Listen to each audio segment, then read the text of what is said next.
Hello guys and welcome back to our YouTube channel. क्या आप भी अपने क्लाउड में एक भारी छलांग लगाना चाहते हैं?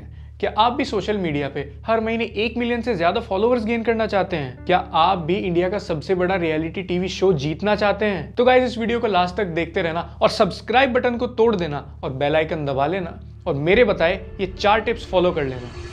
टिप नंबर 1, हर इंसान की इज्जत करें। अरे नौकड़ वाले में घुस के मारूंगा, निकलने दे एक बार। Always respect women. I don't fuck with broke bitches. माऊ मैं आंटी है तू। और स्पेशली सबकी मम्मियों का ध्यान रखें और हमेशा अपने साथ काम करने वालों को इज्जत दें। MC Stan Altaf has threatened me. उसने मेरे को मारने की धमकी डाली है, गायब करने की धमकी दी है, मेरे को मारा भी है। और कभी भी अपने फॉलोअर्स को गलत तरीके से इन्फ्लुएंस ना करें। बाहर निकल तेरी, मेरे फैंस लोग देख रहे हैं लोग।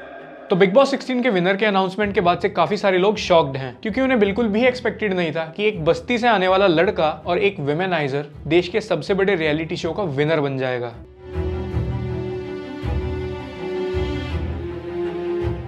तो MC स्टैन के सबसे पहले वायरल सॉन्ग्स में से था समझ मेरी बात, जिसमें उन्होंने डिवाइन और एमी वे दोनों को डिस किया था और वो सॉन्ग काफी कंट्रोवर्सीज में भी रहा था, जिसकी वजह से MC स्टैन को काफी एक्सपोजर मिला था। और फिर क्या, फिर MC स्टैन सॉन्ग ड्रॉप करते गए और उनके साथ उनकी पब्लिक जुड़ती चली गई। लेकिन क्या इतना ही आसान है किसी चीज से बच के निकल लेना? क्योंकि अगर तुम अपनी गर्लफ्रेंड को अटैक करोगे तो शायद तुम जेल के अंदर होंगे, बिग बॉस के घर के अंदर नहीं। और वहीं तुम अपनी ईगो को सेटिस्फाई करने के लिए अपने दोस्त को स्टैब करा दोगे तो तुम जेल के अंदर रहोगे, किसी रियलिटी टीवी शो में नहीं। तो अब ये कहानी है 12 अक्टूबर 2020 की, जब MC स्टैन के सबसे क्लोज फ्रेंड्स सनी और आकाश के ऊपर एक FIR फाइल होती है। सनी और आकाश ने अपने ही दोस्त का एक मर्डर प्लान किया था जिसका नाम था प्रशांत, और अपने प्लान के चलते उन्होंने प्रशांत को स्टैब कर दिया। और उस पर यह जानलेवा हमला करने का रीजन था कि प्रशांत उनकी ऑनलाइन फिरकी ले रहा था। और इसी इंसिडेंट के बाद सनी और आकाश के ऊपर मुंबई वकोला पुलिस स्टेशन में FIR फाइल हुई। उनके ऊपर सेक्शन 307 के तहत अटेम्प्ट टू मर्डर के चार्जेस भी लगे। और ये एक बहुत ही ब्रूटल अटैक था। विक्टिम के हाथ और पेट पे इसके काफी गहरे कट्स भी थे। और इसके बारे में MC स्टैन ने अपने इंस्टाग्राम पे एक स्टोरी भी पोस्ट की थी जिसमें कि तुम देख सकते हो कि प्रशांत कैसे इंजर्ड बैठा हुआ है। और इस स्टोरी के नीचे लिखा था भाव नहीं घाव मिलेगा। तो MC स्टैन को इस इंसिडेंट पे रिग्रेट होने की बजाय नाज है। तो इसके बाद आकाश और सनी को जेल भेज दिया गया और MC स्टैन ने इस चीज को ब्रैग करते हुए अपने रैप में भी मेंशन किया है।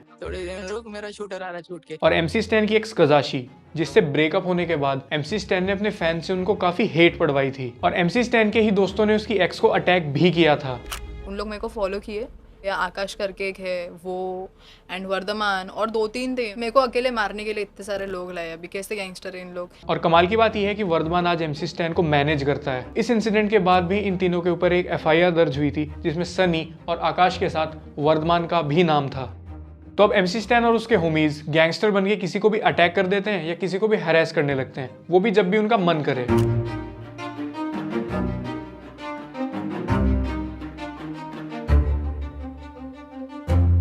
जिसका एक प्राइम एग्जांपल ये भी है। तो MC स्टैन ने अपने वीडियो शूट के लिए एक क्रू को हायर किया, जिसमें से एक क्रू मेंबर का चैनल तुम्हें YouTube पे माइकी टीवी के नाम से भी मिल जाएगा। तो अब खुशी खुशी इस वीडियो का शूट खत्म हो जाता है और शूट खत्म होने के बाद MC स्टैन को इस वीडियो का आउटपुट पसंद नहीं आता। और वीडियो का आउटपुट ना पसंद आने का एक रीजन ये था कि उस गाने के शूट में MC स्टैन के साथ में जो फीमेल एक्ट्रेस लीड में थी वो कुछ सीन्स करने में कंफर्टेबल नहीं थी। तो अब MC स्टैन और उसकी टीम ने इस क्रू को अपने स्टूडियो में बुलाया और उनके साथ मिसबिहेव करने लगे। आकाश स्लैप्ड मी ट्वाइस। इन लोग मेरे आंख पे सब लोग चढ़े, मैं कुछ नहीं कर पाया। उनके साथ मारपिटाई की, उनके लैपटॉप्स और फोन छीन लिए, उन्हें अब्यूज किया और उन्हें पे करने के बजाय उल्टा उन्हीं से वीडियो का खर्चा मांगने लगे। बात कर रहे, स्टैंड पीछे से गाली दे रहे, चिल्ला रहे हो। 5 जन खड़े जो मेरे को फोड़ डालेंगे, मार डालेंगे। इन्होंने पहले लड़की के साथ किया है बाहर रास्ते पे, मैं तो इन लोग के घर पे हूँ। मतलब मेरे साथ क्या क्या हो सकता है करेगा। तेरी माँ को गायब करेगा। तेरे को मालूम नहीं क्या सिद्धू मूसेवाला का जो मर्डर लोग हैं उन लोग भी अपने हैं। और भी बहुत सारे एविडेंस और इसका डिटेल एक्सप्लेनेशन तुम्हें माइकी टीवी के चैनल पे मिल जाएगा। गाड़ी भी नहीं लोगे, अभी रिक्शा में घूम के एंडिंग तक। जहां एक तरफ आप खुद को इतना सेंसिटिव दिखाते हो, क्या इतना ही इजी है अपनी पर्सनैलिटी को स्विच कर लेना? ह्यूमन एरर एक बहुत ही कॉमन सी चीज है। इवन मैंने अपने कॉर्पोरेट करियर में खुद काफी सारे एरर्स किए होंगे और शायद आपने भी किए हों। लेकिन इस तरह से किसी को अब्यूज और बुली करना किसी भी सिनेरियो में जस्टिफाइड नहीं है। और इतना सब होने के बावजूद भी लोग अपनी आंखों पे पट्टी पहने हुए हैं। और ये एविडेंसेस हमें कहीं डार्क वेब से छांट के नहीं लाने पड़े, ये इंटरनेट पे बहुत इजीली सामने सामने अवेलेबल है। और यही सेम टॉक्सिसिटी इसके गानों में, वीडियोस में और इंस्टाग्राम लाइव में भी रिफ्लेक्ट होती है। गाने में लड़कियों को आर वर्ड बोलना और अब्यूज करना MC स्टैन के लिए एक बहुत ही कॉमन प्रैक्टिस है। आज भी वो लेकिन अब इस गाने पे 17 मिलियन से भी ज्यादा व्यूज हैं। अब अगर 1% लोग भी MC स्टैन की इस आइडियोलॉजी को सपोर्ट करने लग जाएं तो वो नंबर होता है 17,000। तो अब अगर ये 17,000 लोग इन फ्यूचर कभी रिलेशन में आएंगे तो इनको अपनी गर्लफ्रेंड को गाली देना और हरेस करना गलत नहीं लगेगा। एज एन एडल्ट हम बहुत ही सेंसिटिव रिलेशनशिप्स डेवलप करते हैं और ऐसे गाने सुन के लोग गलत इन्फ्लुएंस हो सकते हैं which can eventually रूइन your relationships, और फिर इसकी अकाउंटेबिलिटी तुम्हारा फेवरेट रैपर और क्रिएटर नहीं लेगा।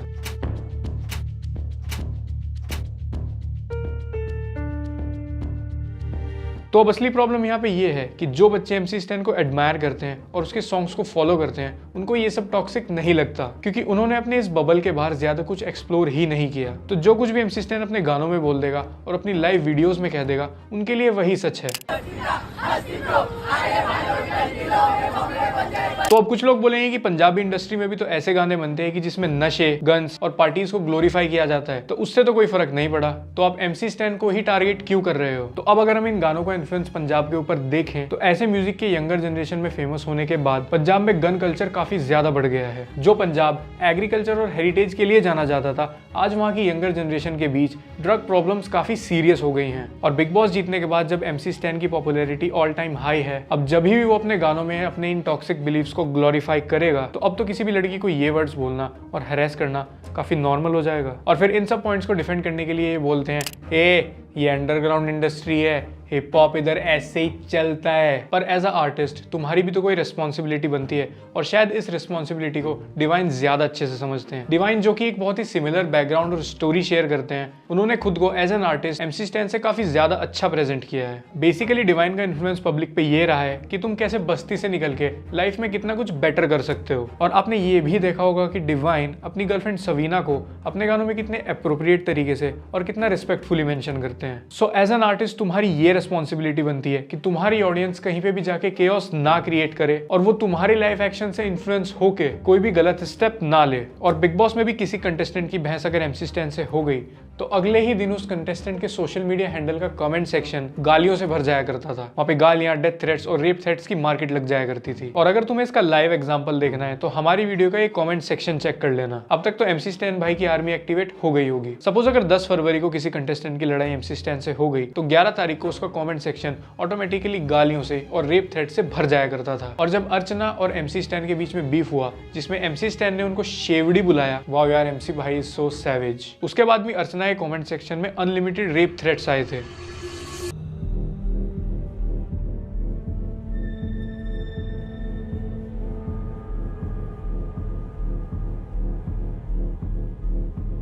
और ये चीज किसी की भी मेंटल हेल्थ के लिए काफी ज्यादा हार्मफुल हो सकती है। और बिग बॉस 16 का सबसे वायरल मोमेंट MC स्टैन और शालीन की फाइट, जिसमें MC स्टैन ने उन्हें बोला था कि मेरी पब्लिक तेरे को बाहर देख लेगी और बाहर मिल, बाहर से उठा लूंगा। इस फाइट के बाद MC स्टैन के फैंस शालीन के घर के बाहर पहुंच गए और उनको डेथ थ्रेट्स देने लगे, जिसकी वजह से शालीन के पेरेंट्स को एक लेटर लिखना पड़ा कि उनके लड़के की जान खतरे में है। तो अब ये किसी के लिए भी कितना ज्यादा फियरफुल मोमेंट होगा कि 50-100 लोग तुम्हारे घर के बाहर बाइक्स पे घूम रहे हैं और वो तुम्हारे बच्चे को मारने की धमकी दे रहे हैं। तो अगर आपका फेवरेट सेलिब्रिटी किसी को भी डेथ थ्रेट दे तो क्या तुम उसे सपोर्ट करोगे? No, unless you are MC Stan fan. एक तरफ तो तुम क्लेम कर रहे हो कि तुम हिप हॉप के थ्रू अपने कल्चर को रिप्रेजेंट कर रहे हो। मेरे को मत सिखा मॉरल्स, एथिक्स, कल्चर, ये सब जो है ना प्रिंसिपल्स, मेरे को मत सिखाओ भाई लोग। और दूसरी तरफ तुम्हारे गानों के लिरिक्स में आते हैं लड़कियों को R वर्ड बोलना, तो ये आखिर यहाँ पे कौन सा कल्चर रिप्रेजेंट हो रहा है? ये तो हमारा कल्चर नहीं है। पैसे लक्ष्मी है, लक्ष्मी नहीं ब्रो,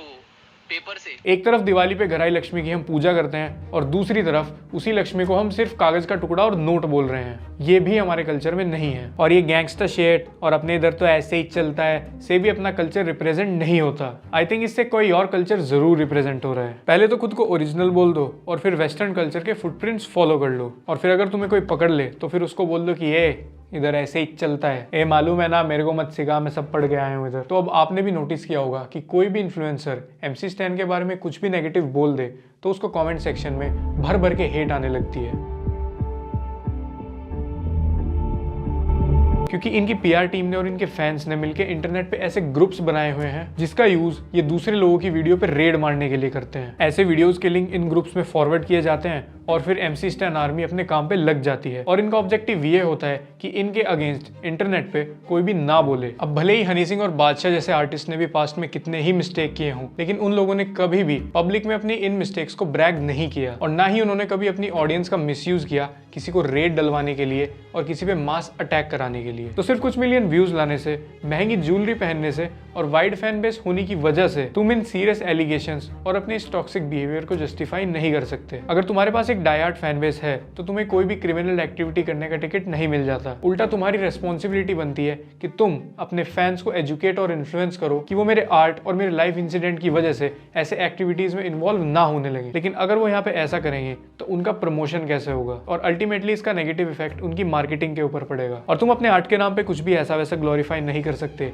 क्योंकि ये कोई कॉमेडी शो नहीं चल रहा, दिस इज रियल लाइफ। लेकिन MC स्टैन को लगता है कि ऐसी कंट्रोवर्सीज करने से और लोगों पे हेट डलवाने से उनकी एक डोमिनेंट इमेज बनी रहेगी। और अगर इसी लॉजिक से बाकी के सिंगर्स, रैपर्स और क्रिएटर्स भी चल पड़े तो पूरे इंटरनेट पे केओस क्रिएट हो जाएगा। सब अपनी पब्लिक को बोलेंगे जाओ इस शेमड़े को गाली दो, ये जाके इसके कमेंट सेक्शन में बताओ कि इधर तो ऐसे ही चलता है। और एज ए इन्फ्लुएंसर मैं भी कभी ये नहीं चाहूंगा कि मेरे व्यूअर्स किसी को भी मास टारगेट करें, क्योंकि इन सब चीजों के बहुत खराब कॉन्सिक्वेंसेस भी हो सकते हैं। क्योंकि तुम्हें नहीं पता कि सामने वाला इस वक्त किस मेंटल स्टेट में है और तुम्हारे हेट देने की वजह से वो डिप्रेशन में भी जा सकता है and it can रूइन their personal relationship and personal life. और तुम्हारी इस हरकत की वजह से लोग क्रिएट करते हुए भी हेजिटेट करने लगेंगे। और पास्ट में तरह तरह के एलिगेशंस काफी सारे आर्टिस्ट पे होते हैं, लेकिन जहां बाकी आर्टिस्ट इन एलिगेशंस को नॉर्मल पब्लिक और फैन से छिपाते हैं, वहीं पे MC स्टैन अपने क्लाउड को बूस्ट करने के लिए इन एलिगेशंस को पब्लिक के बीच में ब्रैग करते हैं, जिसकी वजह से पब्लिक में एक बहुत ही गलत मैसेज जाता है और इनकी पब्लिक को लगता है कि ये सब करना एकदम एप्रोप्रिएट है, जिसकी वजह से इनके फैंस अपने सेल्फ प्रोक्लेम गॉड के बारे में पॉजिटिव क्रिटिसिज्म भी नहीं झेल पाते और वो कमेंट सेक्शन में माँ बहन की गाली होलसेल के रेट में बेचने लग जाते हैं।